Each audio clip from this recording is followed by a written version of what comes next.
আজকের আধুনিক যুগে আমাদের চারপাশে রোবোটিক্স মেশিনের অভাব নেই। একটা বোতাম চাপলেই কাজ হয়ে যায়, যন্ত্র নিজেই কাজ করে, নিজেই হিসাব করে। কিন্তু তুমি কি জানো এই অটোমেটিক প্রযুক্তির সূচনা কোথায়? নবম শতাব্দীর বাগদাদে তিনজন মুসলিম ভাই ইতিহাস সৃষ্টি করেছিলেন। মোহাম্মদ ইবনে মুসা, আহমদ ইবনে মুসা, হাসান ইবনে মুসা। তাদের বলা হয় বনু মুসা। আল্লাহ বলেন, আর তিনি মানুষকে শিখিয়েছেন যা সে জানত না। সূরা আল আলাক আয়াত 5।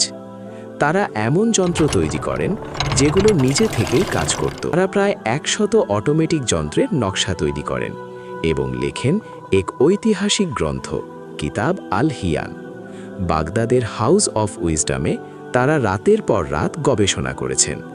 আজও তাদের সেই কাজ সংরক্ষিত আছে। তাহলে বলো, আমরা কি আমাদের বৈজ্ঞানিক ঐতিহ্যকে যথাযথভাবে জানি?